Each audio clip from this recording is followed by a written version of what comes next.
ప్రభుకు స్తోత్రములు. ప్రభునామమున మహిమ కలుగును గాక. మన ప్రియరక్షకుడు ప్రభు అయిన యేసుక్రీస్తు వారి దివ్యమైన నామమున చేరువచ్చిన ప్రియులందరికీ నా హృదయపూర్వక వందనాలండి. మనం రాత్రికాల సమయంలో కొద్ది నిమిషాల పాటు వాక్యాన్ని ధ్యానించుకొని రేపు ఉదయకాల సమయంలో ఏ రీతిగా ఆరాధనకు సిద్ధపడాలో మనం దేవుడు అనుగ్రహించు కొన్ని మాటలు మన హృదయంలో భద్రపరుచుకొని నిర్మలమైన మనస్సాక్షితో ఆయన సన్నిధానంలో చేరి రేపు ఉదయకాల సమయంలో ఆరాధిద్దాం. వాక్య సహాయకరంగా పేతురు రాసిన మొదటి పత్రిక మొదటి అధ్యాయం మొదటి 2 వచనాలు. అపోస్తుడైన పేతురు రాసిన మొదటి పత్రిక మొదటి అధ్యాయం మొదటి నుంచి 2 వచనాలు.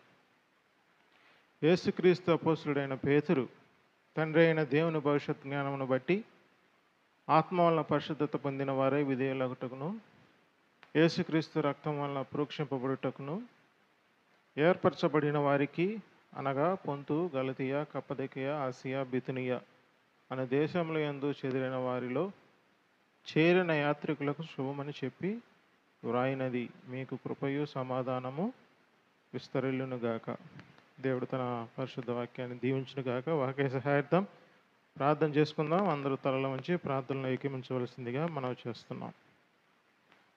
కృపా సత్య సంపూర్ణుడా, మా ప్రియ పరలోకపు తండ్రి, జీవం గలనైన జీవాధిపతి యేసుక్రీస్తుని ఘనమైన నామములకు అపరంజి పాదములకు వేలాది స్తుతులు స్తోత్రములు తండ్రి. గడిచిన కాలమంతా కాచి రక్షించు, నీ యొక్క కృపలో భద్రపరుస్తూ నీ సన్నిధానములో నాయన నీ యొక్క పాద సన్నిధి కాంతికి చేరి నిన్ను జ్ఞాపం చేసుకునటానికి, నేను స్తుతించి గణపరచటానికి, నీ యొక్క మాటలు వినడానికి నాయన మీరు మమ్మల్ని సంసిద్ధపరిచిన దేవానికి వేల స్తోత్రములు. నాయన మమ్మల్ని కృపలో భద్రపరుస్తూ విశ్వాసం మూలము జీవితంలో ముందుకు సాగించడానికి అవసరమగు ప్రతి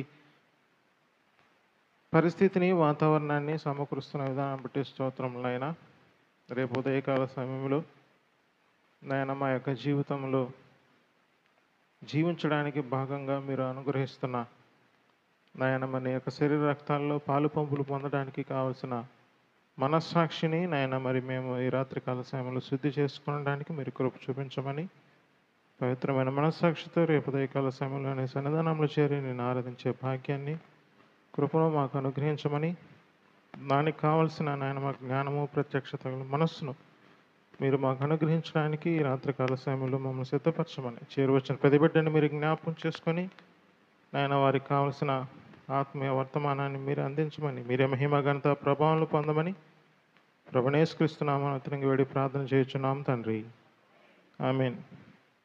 మంచిది ప్రియులారా, పేతురు రాసిన పత్రిక ధ్యానాంశంలో భాగంగా మనం మొదటి అధ్యాయం మొదటి 2 వచనాలు ధ్యానిస్తున్నాం.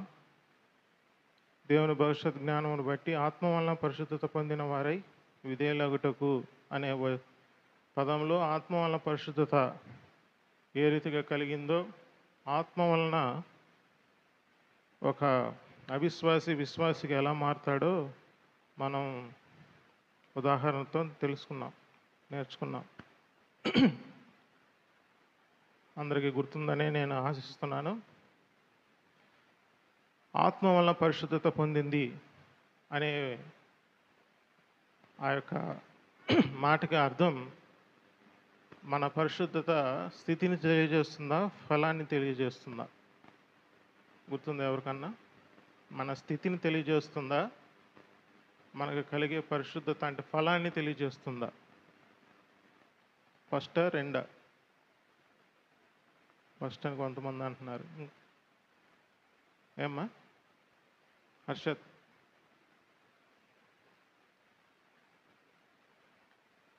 ఆత్మ వలన పరిశుద్ధత అనేది మన స్థితినే తెలియజేస్తుంది.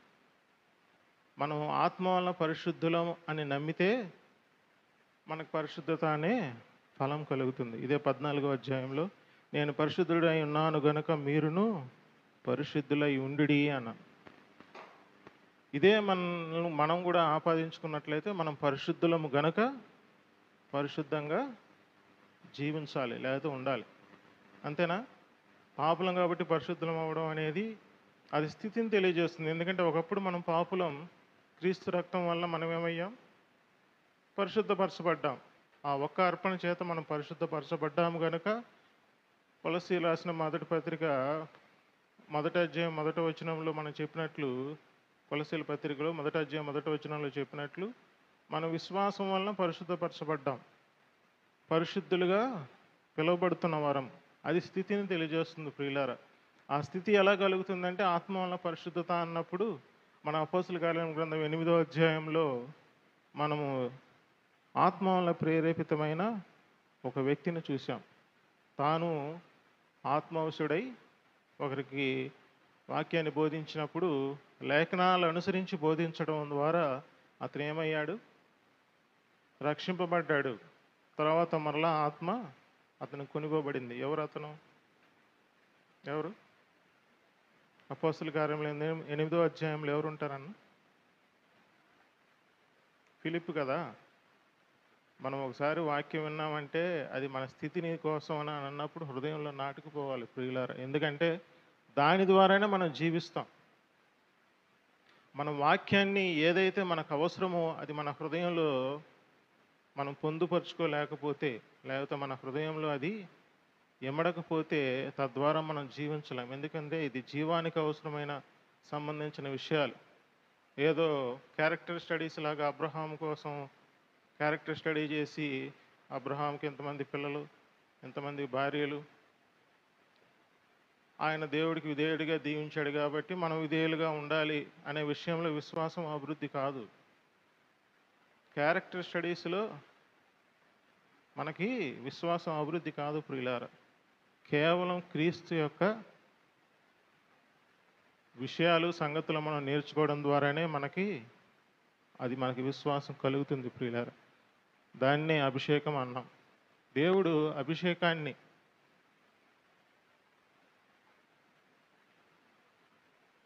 ఒక విశ్వాసికి వాక్యము కిందకి దిగి వస్తున్నప్పుడు, లేకపోతే ప్రార్థన విషయంలో కానీ, లేకపోతే క్రీస్తు సంఘముగా ప్రభు అయిన యేసుక్రీస్తు వారి నామమున ప్రార్థన చేయ వారందరికీ కూడా మొత్తం 3 సాయపడుతుంటారని చెప్పాను లోగడ. ఎవరు వాళ్ళు? ఎవరు? గృహ నిర్వాహకుడు, రెండవది ప్రధాన యాజకుడు, మూడవడు పరిశుద్ధాత్మ ప్రభు. ప్రియులారా, ఈ 3 ఏకీభవించి పనిచేస్తుండగా మనకి పరిశుద్ధ వాక్యం లేకపోతే విశ్వాస మర్మం మనకి వస్తుంది ప్రియులారా. విశ్వాస మర్మాన్ని గైకొనడం ద్వారా మనకి పవిత్రమైన మనస్సాక్షి కలుగుతుంది. ఆ పవిత్రమైన మనస్సాక్షి క్రీస్తు రక్తంలో కరగడం ద్వారా మనకేమవుతుందన్నా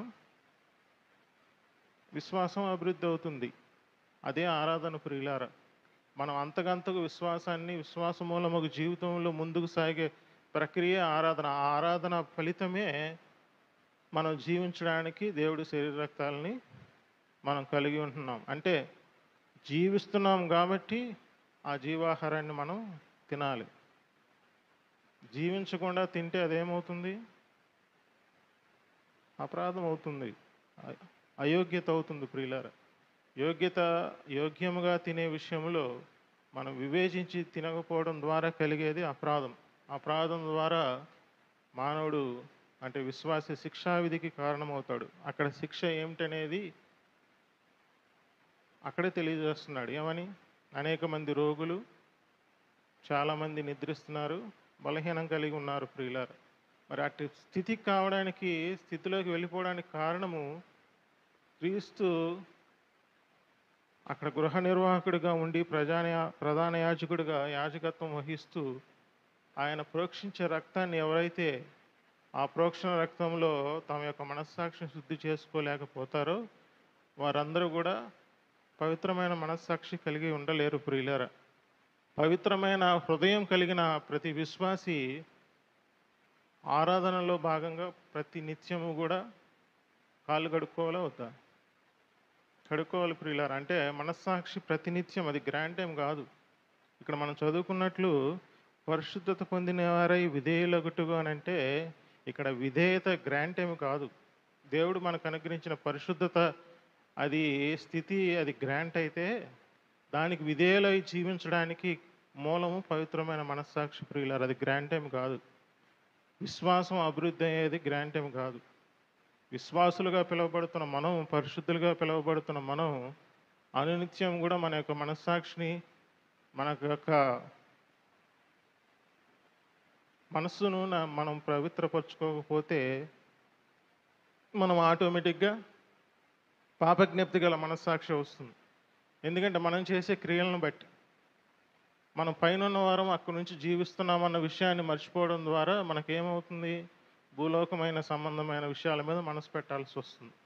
కొలస్సీయులు రాసిన పత్రిక 3వ అధ్యాయం 3వ వచనంలో చెప్పినట్లు, లేకపోతే 5వ వచనంలో చెప్పినట్లు భూ సంబంధమైన వాటివన్నీ కూడా మనము శరీరం ద్వారా కలుగుతాయి. హృదయం ఏమో పవిత్రంగా ఉంది, పవిత్ర హృదయంలో పరిశుద్ధాత్మ నివాసం చేస్తూనే ఉంటాడు. కానీ మనస్సు విషయంలో మన యొక్క అపవిత్రత శరీరాన్ని కూడా పాడు చేస్తుంది ప్రియులారా. దానినే అభిషేకాన్ని మనం తోలనాడడం అంటాం, లేకపోతే దాని విషయమైన హృదయ కాఠిన్యత అనొచ్చు, లేకపోతే విధేయత చూపని వారమా అని అవ్వచ్చు ప్రియులారా. ఒక అభిషేకము అంటే ఈ యొక్క పదం గుర్తుపెట్టుకోండి. దాని విషయంలో మనం క్లారిటీగా ఒకసారి ధ్యానిద్దాం. దేవుడు పైనుంచి దేవుడు అభిషేకాన్ని ఇస్తున్నాడు అని అంటే మన జీవం గురించి నిరీక్షణ, అది వాగ్దానంతో కూడిందన్న ఆ వాగ్దానాన్ని దేవుడు నిలబెట్టడానికి, అదే యోహాను పత్రిక 1వ అధ్యాయం ఒకసారి చూడండి. యోహాను 1వ పత్రిక 1వ అధ్యాయం, క్షమించండి 2వ అధ్యాయం, యోహాను రాసిన 1వ పత్రిక 2వ అధ్యాయం 25వ వచనం ఒకసారి చదవండి.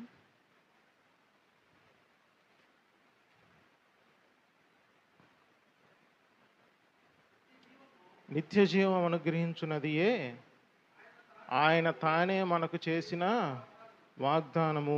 27వ వచనం చదవండి. అయితే ఆయన వలన మీరు పొందిన అభిషేకం మీలో నిలుచున్నది కనుక ఆయన ఇచ్చిన అభిషేకము సత్యమే కానీ అబద్ధము కాదు. చాలు ప్రియులారా. దేవుడు మనం ఎప్పుడైతే జీవం గురించి నిరీక్షణ కలిగి ఉన్నామో ఆ నిరీక్షణ మొదట మనల్ని ఏం చేసింది, ఆత్మలో పరిశుద్ధులవడానికి విధేయత చూపించే మార్గాన్ని మనకు బయలుపాటు చేసింది. అంటే మనము మన యొక్క స్థితి పట్ల విధేయత కలిగి ఉన్నాం. విధేయత కలిగిన మనము ఆటోమేటిక్గా క్రీస్తు రక్త ప్రోక్షణ మనకి జరుగుతుంది. అంటే మనం విధేయులగడం చేత మన యొక్క మనస్సాక్షి శుద్ధి చేయబడుతుంది. ఆ శుద్ధి చేయబడుతున్న క్రమంలో మనకు కలిగే నిరీక్షణ, అది పరలోకం నుండి వచ్చి జీవంతో కూడిన నిరీక్షణ ప్రియులారా. అది మనం వాగ్దానం అయినప్పుడు ఆ వాగ్దానాన్ని మనం పొందుకుంటున్నామని అంటే దేవుడు మనకు అనుగ్రహించిన అభిషేకాన్ని మనము గణపరుస్తున్నామని. హీనపరిచేవారు ఎవరు అని అంటే ఆ విశ్వాస వాక్యం లేదా ఆ అభిషేకాన్ని తోలనాడేవారు ప్రియులారు. కాబట్టి అభిషేకం ప్రాముఖ్యమైనది. ఎందుకంటే అభిషేకం ద్వారానే ప్రధాన యాజకుడు పనిచేస్తాడు. ప్రధాన యాజకుడు వస్త్రాలు పైన తల మీద అభిషేక తైలం పోసినప్పుడు అది ఎక్కడి వరకు కారాలని ఉంది? ఎక్కడి వరకు కారాలి? అహరోను తల మీద అభిషేకం పోసినప్పుడు, తైలాభిషేకం పోసినప్పుడు అది ఎక్కడి వరకు కారింది? కీర్తన గ్రంథం 133వ అధ్యాయం మొదటి 3 చరణాలు. 3 చరణాలే ఉంటాయి, ఒకసారి చదవండి. అది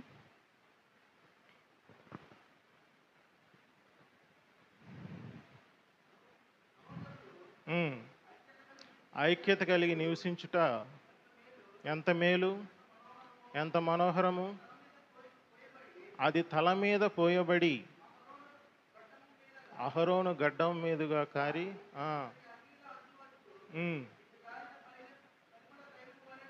చాలు. అంటే తైలాభిషేకము తల మీద పోసినప్పుడు అది ఎక్కడి వరకు కారిందమ్మా?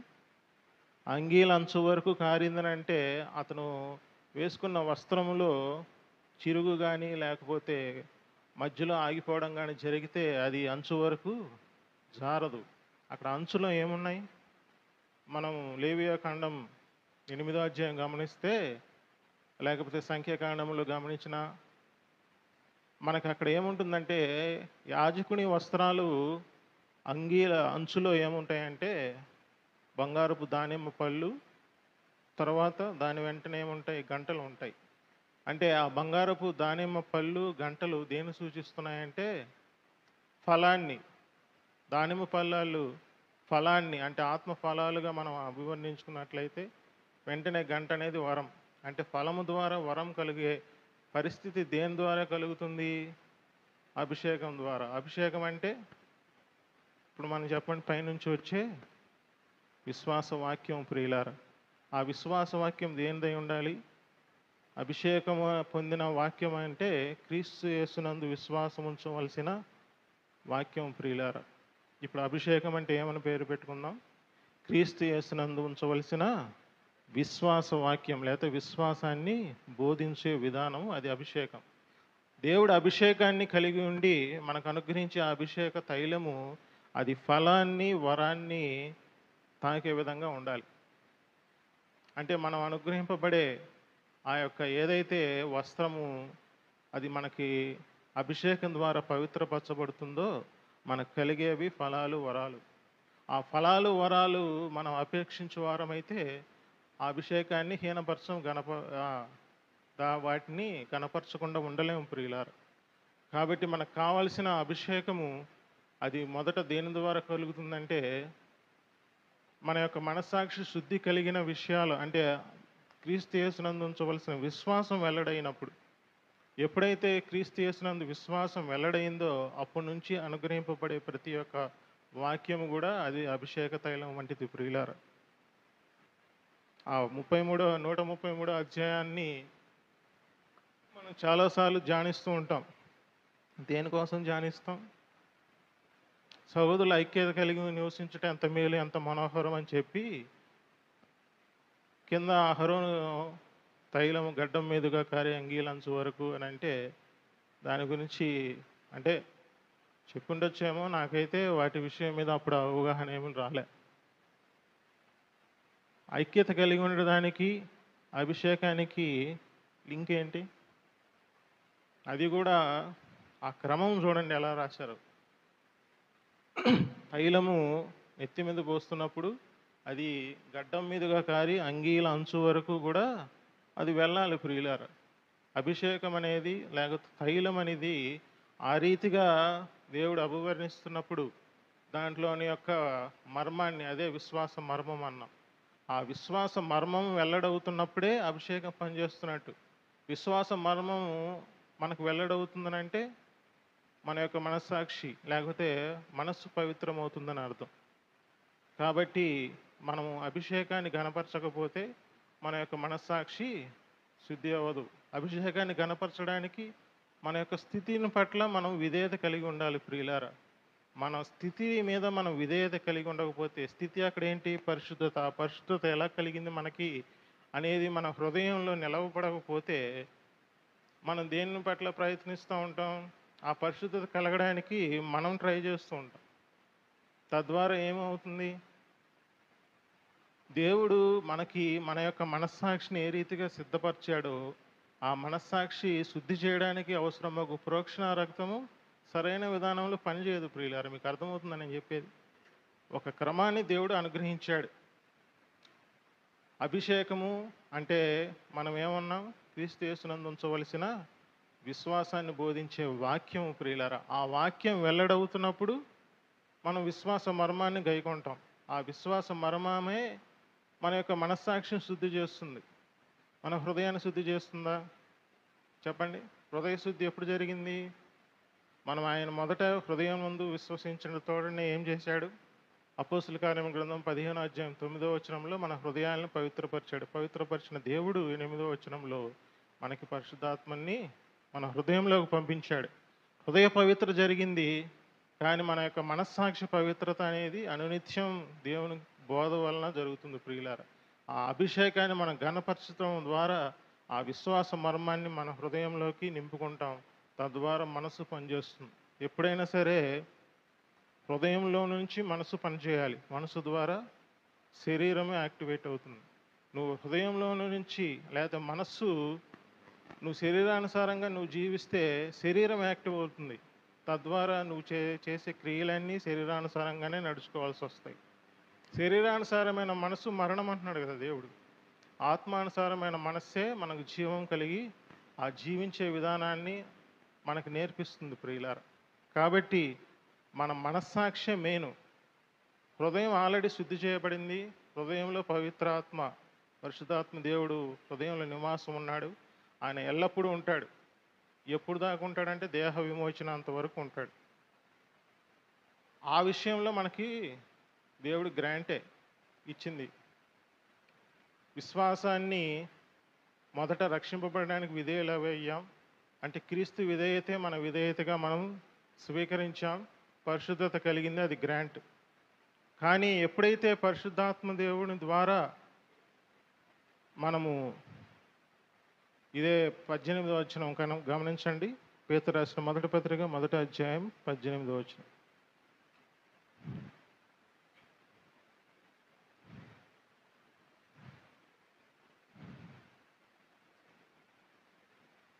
పేతురు రాసిన మొదటి పత్రిక 1వ అధ్యాయం 18వ వచనం. పితృపారంపర్యమైన మీ వ్యర్థ ప్రవర్తన విడిచిపెట్టినట్లుగా వెండి బంగారముల వంటి క్షయవస్తువుల చేత మీరు విమోచింపబడలేదు కానీ అమూల్యమైన రక్తము చేత, అనగా నిర్దోషమును నిష్కలంకమును గొర్రెపిల్ల వంటి క్రీస్తు రక్తము చేత వివేచింపబడి ఉన్నారని మీరు ఎరుగుదురు కదా అంటున్నాడు.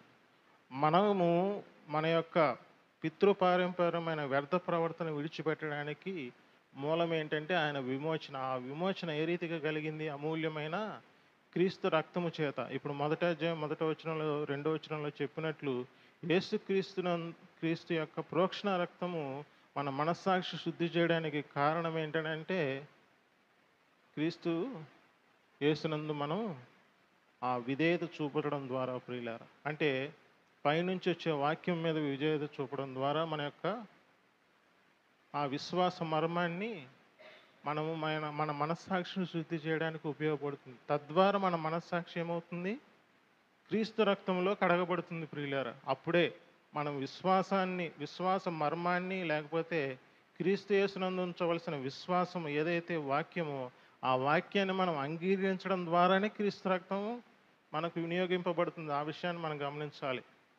నువ్వు ఆ అభిషేకానికి, లేకపోతే ఆ క్రీస్తు యేసునందు ఉంచవలసిన విశ్వాస వాక్యానికి నువ్వు విధేయత చూపకపోతే క్రీస్తు రక్తం పనిచేయదు. క్రీస్తు రక్తం పనిచేయకపోతే మన యొక్క మనస్సాక్షి ఆ రక్తంతో శుద్ధి చేయబడలేదు. అది ఎలా సాధ్యమో అనేది మనం లాస్ట్లోనే మనం తెలుసుకున్నాం ప్రియులారా. మన విశ్వాస వాక్యం వెల్లడైన తోడనే మన హృదయంలో ఉంచిన విశ్వాసము దాన్ని ఏం చేస్తుందని అన్నాం? అతి పరిశుద్ధ స్థలంలో చేరిన క్రీస్తు రక్తము అది యాక్టివేట్ అవుతుంది. అప్పుడు మన మనస్సాక్షిని అది శుద్ధి చేస్తుంది ప్రియులారా. అది నిరంతర ప్రక్రియ. క్రీస్తు మనకి ప్రధాన యాజకుడి ద్వారా తానే తన రక్తముతో అతి పరిశుద్ధ స్థలంలో ప్రవేశించి మన యొక్క మనస్సాక్షిని శుద్ధి చేసే ప్రక్రియ మనకు అనుగ్రహించాడు. ఆ ప్రక్రియ అనేది అనునిత్యం చేయాలి. అది గ్రాంట్ ఏమి కాదు.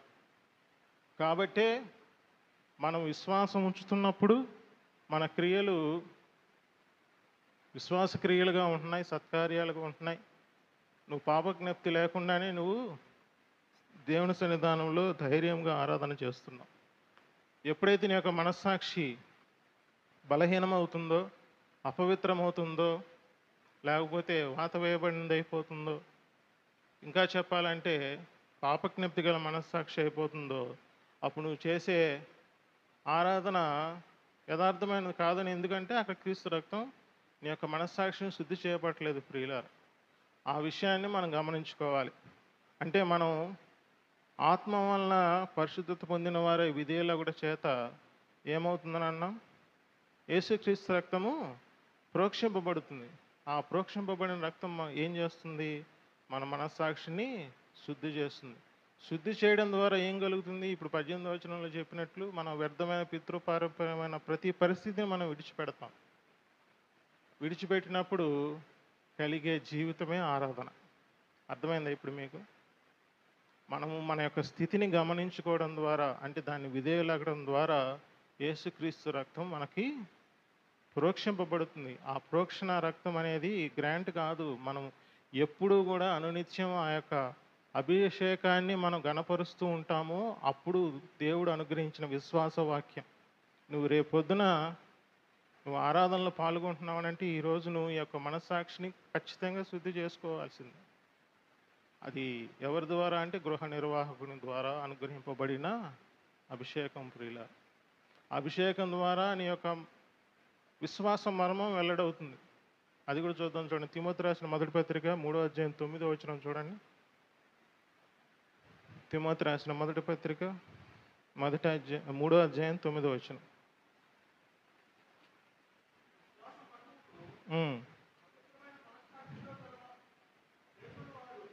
విశ్వాస మర్మమును పవిత్రమైన మనస్సాక్షితో గైకొని వారై ఉండవలెను. చూసారా, విశ్వాస మర్మం అంటే ఏం చెప్పాం?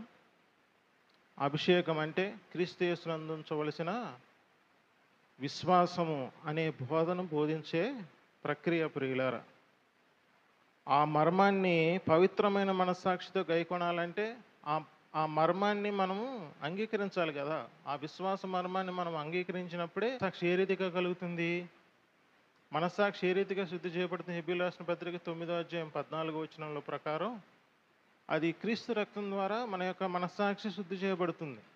ఆ మనస్సాక్షి శుద్ధి చేయడం ద్వారా మనకి విశ్వాస మర్మం వెల్లడవుతుంది. ఆ మర్మాన్ని మనం ఏమన్నాం చూడండి, ఇక్కడ 16వ వచనం, 3వ అధ్యాయం 16వ వచనం. నిరాక్షేపముగా దైవ గూర్చిన మర్మము గొప్పదై ఉన్నది. అంటే విశ్వాస మర్మం దైవభక్తిని గూర్చిన మర్మం ప్రియుల. అంటే క్రీస్తు యేసునందు ఉంచవలసిన విశ్వాసం అది దైవభక్తి అయితే,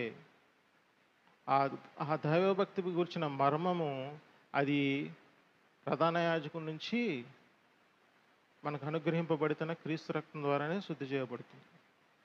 ఈ విషయం మీకు కన్ఫ్యూజ్గా ఉండొచ్చు, కానీ మనం అనుభవిస్తున్నప్పుడు మనకు వాటి విషయంలో మనకి అవగాహన వస్తుంది ప్రియులారా. నేను మరలా చెప్తాను చూడండి. మనము మన యొక్క స్థితిని బట్టి ఆ స్థితిని ఎల్లప్పుడూ విధేయత చూపుడు ద్వారా మనకేం కలుగుతుందంటే, ప్రధాన యాజకుడికి అనుగ్రహింపబడిన అభిషేక తైలం మన సన్నిధానానికి వస్తుంది. అంటే అభిషేకం అంటే వాక్యం మన దగ్గరకు వస్తుంది. అది క్రీస్తు యేసునందున విశ్వాసం గురించే బోధిస్తుంది. నువ్వు పాపివని, లేకపోతే నువ్వు నీకున్న స్థితి ఇది అని వేరే విధంగా డిస్టర్బ్ చేయదు అది. ఎందుకంటే నీ యొక్క ఆరాధన ఫలితానికి అనుసంధించిన వాక్యమే నీ దగ్గర వస్తుంది ప్రియులారా. ఆ వాక్యము నువ్వు ఆ విశ్వాస వాక్యాన్ని నమ్మటం ద్వారా నీ యొక్క మనస్సాక్షి క్రీస్తు రక్తం ద్వారా శుద్ధి చేయబడుతుంది. ఆ శుద్ధి చేయబడిన పరిస్థితి పరిశుద్ధాత్మ సహాయంతో నువ్వేం చేస్తావు? ఆరాధన చేస్తావు. అది ప్రక్రియ. అది కూడా అది ఎలా కలుగుతుందనేది కూడా మనం వివరణలో తెలుసుకుందాం. కాబట్టి మనం ఆ ప్రక్రియ అనేది అది నిరంతర ప్రక్రియ ప్రియులారా. ఖచ్చితంగా నీ యొక్క మనస్సాక్షి శుద్ధి చేయబడాలంటే క్రీస్తు రక్తం అవసరం. క్రీస్తు రక్తం లేకుండా మన హృదయ పవిత్రత ఏ రీతిగా జరిగిందో, అది సిలువలో చిందించిన రక్తం అయితే, నీ యొక్క మనస్సాక్షి పవిత్రపరిచే రక్తము అది అతి పరిశుద్ధ స్థలంలో నుండి మనకు అనుగ్రహింపబడిన క్రీస్తు రక్తం ప్రియులారా. అది కూడా క్రీస్తు రక్తమే. ఆ విషయాన్ని మనం గమనించుకోవాలి. ఆ ప్రక్రియ ఏ రీతిగా అయితే మన విశ్వాసం వెల్లడైన తోడనే మనము ఆ విశ్వాసం విధేయులగుట ద్వారా కలిగిన హృదయ పవిత్రత క్రీస్తు రక్తం ద్వారా ఏ రీతిగా జరిగిందో, మన యొక్క విశ్వాస మర్మము వెల్లడవడం ద్వారా మన యొక్క మనస్సాక్షి శుద్ధి చేయబడుతున్న అన్న పరిస్థితిని కూడా అది కూడా మనం నమ్మాలి. దాని మీద కూడా విశ్వాసం ఉంచాలి.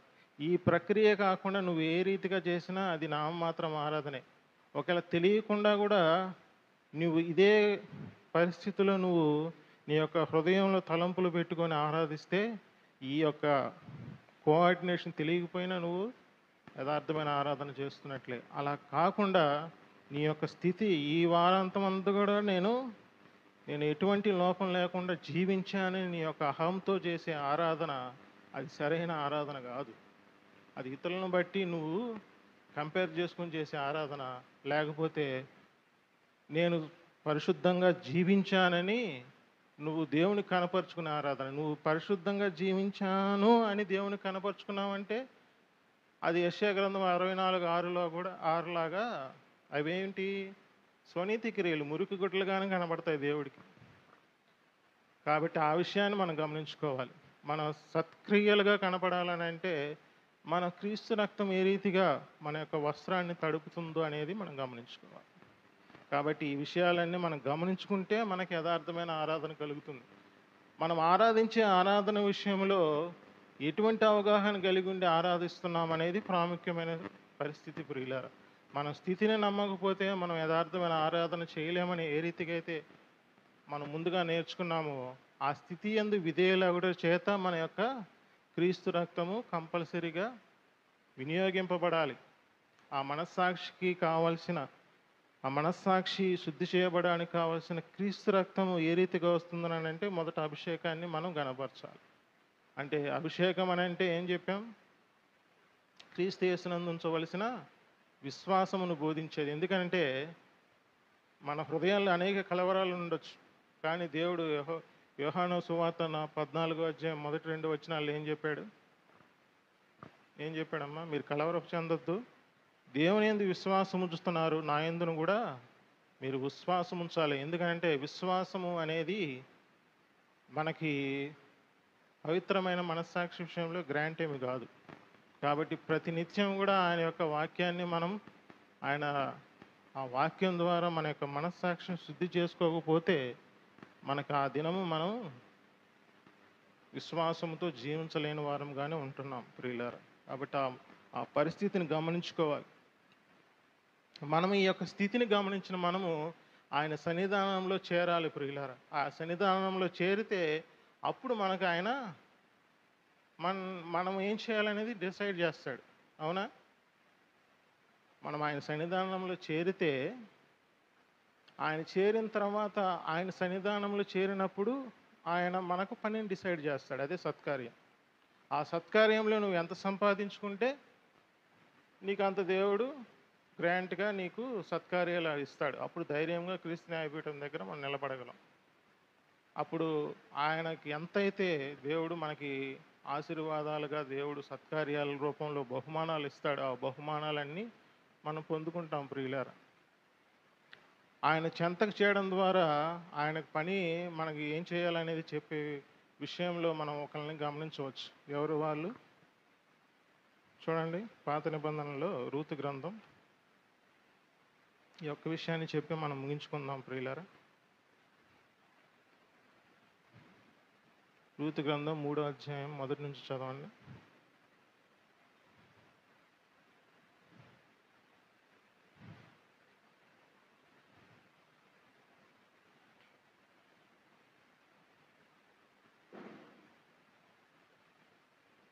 సమయాలకు ముందుంటుంది.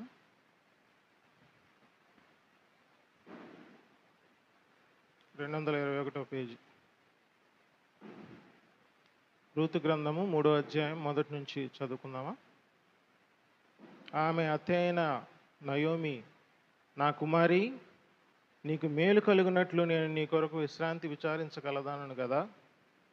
ఎవని పనికెత్తల యొద్ద నీవు ఉంటివో ఆ బోయాజు మనకు బంధువుడు. ఇదిగో ఈ రాత్రి అతడు కళ్ళమున ఎవలు తూర్పారబట్ట బోచున్నాడు. నీవు స్నానము చేసి తైలము రాచుకొని నీ బట్టలు కట్టుకొని ఆ కళ్ళమునకు వెళ్ళుము. అతడు అన్నపాలమును పుచ్చుకొనుట చాలించే వరకు నీవు అతని మరుగయుండుము.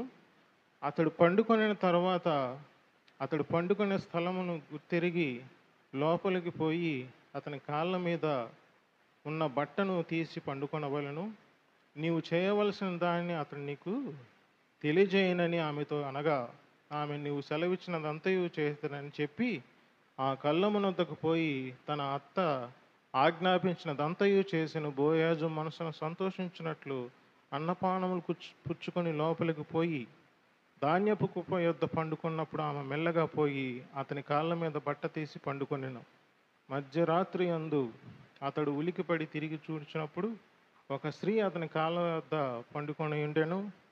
అతడు నీవెవరని అడుగగా ఆమె, నేను రూతు అని నీకు దాసురాలనని, నీవు నాకు సమీప బంధుడు గనుక నీ దాసురాల మీద నీ కొమ్ము కప్పుము అనగా, అతడు, నా కుమారి, యెహోవా నీవు దీవెనొందినదానవు, కొద్దివారినే గాని గొప్పవారినే గాని యవనస్తులను నీవు వెంబడింపక ఉండుట వలన నీ మునుపటి సత్ప్రవర్తన కంటే వెనుకటి సత్ప్రవర్తన మరీ ఎక్కువైనదని, కాబట్టి నా కుమారి భయపడకము, నీవు చెప్పినదంతయు నీకు చేసేదను, నీ యోగ్యురాలవని నా జనులు ఎరుగుదురు అంటున్నాడు.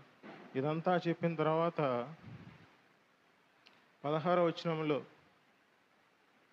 లేకపోతే 15వ వచనంలో చూసినప్పుడు, మరియు అతడు నువ్వు వేసుకొనిన దుప్పటి తెచ్చి పట్టుకొనమని చెప్పగా ఆమె దాన్ని పట్టెను.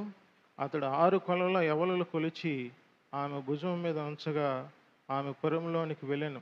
ఆమె తన అత్త ఇంటికి వచ్చినప్పుడు అత్త, నా కుమారి నీ పని ఎట్లు జరిగినని అడుగగా ఆమె, ఆ మనుష్యుడు తనకు చేసినదంతయు తెలియజేసి, నీవు వట్టి చేతులతో నీ అత్త ఇంటికి పోవద్దని చెప్పి అతడు ఈ 6 కొలలలో నాకు ఇచ్చెను అంటున్నాడు. అంటే దీని అర్థం చూడండి, ఆమె పని విషయంలో పరిశుద్ధాత్ముడు మనకి నయోమి పరిశుద్ధాత్మ దానికి సాదృశ్యంగా ఉన్నప్పుడు పనిని తెలిపింది. ఏ రీతిగా? బోయాజు దగ్గరికి వెళ్ళాలి అంటే మన పరమ పరిశుద్ధ ప్రభువైన యేసుక్రీస్తు వారి చెంతకు మనం ఏ రీతిగా చేరాలో పరిశుద్ధాత్మ సహాయంతో మనం ప్రేరేపింపబడినప్పుడు ఆయన సన్నిధానంలో చేరి ఆయన యొక్క పాదముల చెంత మనం ఉండినప్పుడు ఆయన మనకి ఏం చేయాలో నిర్ణయిస్తాడు. ఆ నిర్ణయించిన విధముగా మనం జరిగించినప్పుడు ఆయన మనకిచ్చే బహుమానం ఖచ్చితంగా ఉంటుంది ప్రియులారా. ఎందుకంటే ఆయన పనిని నిర్దేశించడానికి మన స్థితిని గుర్తెరగాలి, మన యొక్క స్థానాన్ని గుర్తెరగాలి. ఆ స్థానం ఏదైతే ఉందో అంటే దేవుని యొక్క పాదముల చెంత నిలబడి లేకపోతే ఉండి మనం ఏం చేయాలి? ఆ అభిషేకాన్ని గణపరిచే పరిశుద్ధ వాక్యాన్ని మనం అంగీకరించాలి. ఆ వాక్యం ద్వారా మనకేం కలుగుతుంది? మన యొక్క సత్క్రియలు బయటపడతాయి, మనం జీవించే విధానం మనకి అనుగ్రహింపబడుతుంది. మనము అందరితో మన యొక్క సత్ప్రవర్తన మునుపటి ప్రవర్తన కంటే మెరుగవుతుంది. తద్వారా మనకేమవుతాయి? బహుమానాలు వస్తాయి.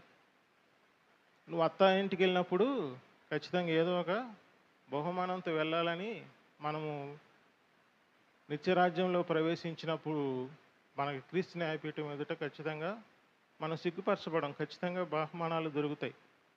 ఎప్పుడైతే బహుమానాలు దొరికాయో దేవుడు ఏం చేస్తాడు? ఆయన రాజ్యానికి, నిత్యజీవ రాజ్యానికి వారసులు చేసి ఆయన మనల్ని క్రీస్తు వధువుగా ఎరుగుతాడు ప్రియులారా. క్రీస్తు వధువుగా సిద్ధపరచడం వేరు, అతి పరిశుద్ధ స్థలంలో అంటే పరలోక రాజ్యంలో ప్రవేశించడం వేరు. ఆ విషయాన్ని మీరు గమనించాలి. క్రీస్తు రాజ్యాన్ని స్వతంత్రించుకున్న వాళ్ళే క్రీస్తు వధువుగా సిద్ధపరచబడే కన్యక కాదు, ప్రదానం చేయబడిన వధువుగా మనం రేపొద్దున నిలబడగలుగుతాం. కాబట్టి ఈ విషయాలను మనం గమనించుకోవడానికి మూల కారణం ఏంటంటే మనము పరలోకం నుంచి వచ్చే వాక్యం ప్రియులారా. దానిని ఏమన్నారు చూడండి ఒకసారి. పేతురు రాసిన పత్రిక 2వ పత్రిక 1వ అధ్యాయం 17వ వచనం చదువుదామా? మహత్యమును మేము కనులారా చూసిన వారమై తెలిపితిమి, ఈయన నా ప్రియకుమారుడు, ఈయన యందు నేను ఆనందించుచున్నాను శబ్దము ఎక్కడి నుంచి వస్తుంది? మహాదివ్య మహిమ నుండి.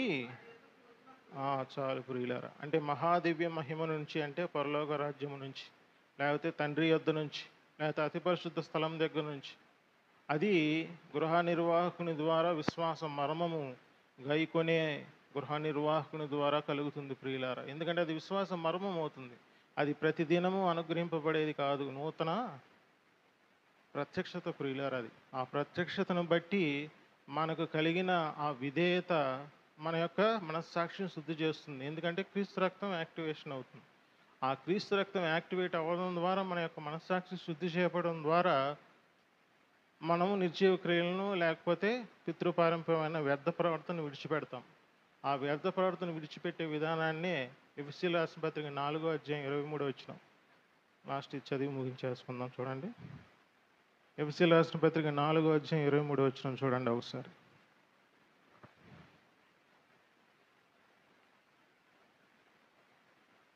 ఎఫెసీయులకు రాసిన పత్రిక 4:23.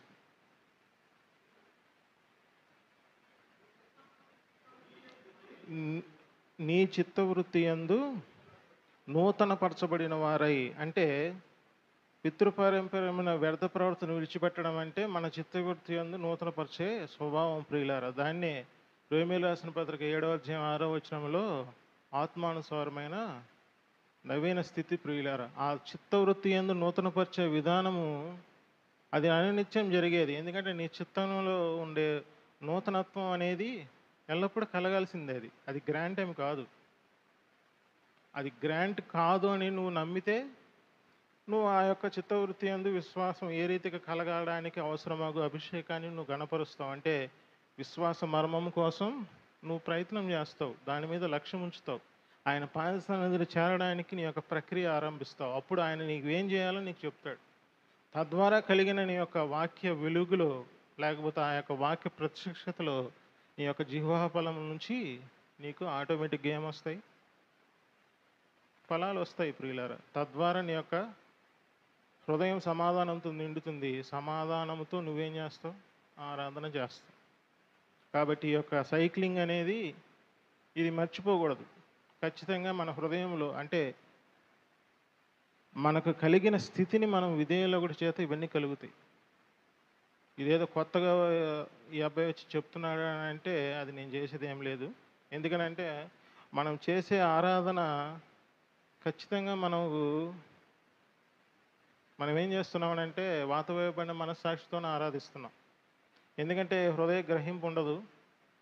ఆటోమేటిక్గా అదొక సైక్లింగ్గా నడుస్తుంది. ఆరాధన అనగానే ఆ దినము పరిశుద్ధపరచడం కోసమే మన యొక్క మనసును సిద్ధం చేసుకొని వస్తాం. అంటే ఆ దినము, లేకపోతే కొంతమంది అయితే ఆ క్షణము, కొంతమంది అయితే నిద్రపోతూ కూడా ఉంటారు. కొంతమంది దాన్ని నిర్లక్ష్యంగా తృణీకరిస్తున్నారు చేత్తో. అంటే మీరు చేసే ప్రక్రియ ఇది ఏదైతే ఉందో అది దేవుణ్ణి తోలనాడుతున్నట్టే ప్రియులారా. అంటే నీ యొక్క మనస్సాక్షి పవిత్రంగా లేదన్న దాని అర్థం. ఇక నువ్వు ఆరాధన దాంట్లో ఆ రొట్టె తింటే ఏంటి, రసం త్రాగితే ఏంటి? అంత అవిధేయత స్థితిలో ఉన్నప్పుడు నీకు మహాదివ్య మహిమ నుంచి వచ్చే వాక్యాన్ని నువ్వు ఎలా విధేయులవుతావు? ఆ విశ్వాస మర్మము, లేకపోతే గృహ నిర్వాహకత్వంలో వెలువలే మర్మాన్ని నువ్వు ఎలా విధేయత చూపిస్తావు? నీ యొక్క మనస్సాక్షి ఏ రీతిగా శుద్ధి చేయబడుతుంది?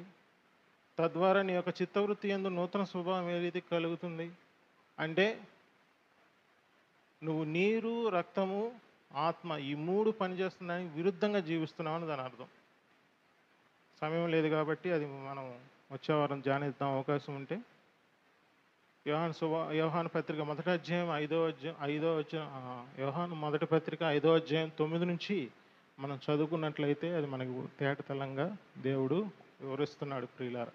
కాబట్టి మనం ప్రార్థన చేసేటప్పుడు ఏ రీతిగా అయితే నీరు, రక్తము, ఆత్మ ఏ రీతిగా పనిచేస్తుందో, మనకి మహాదివ్య మహిమ నుంచి శబ్దము, అంటే దేవుని వాక్యం, అది అభిషేక తైలం, అది మన అంగీల వంశువుల వరకు కారాలంటే ఖచ్చితంగా అభిషేకాన్ని మనం గణపరచాలి.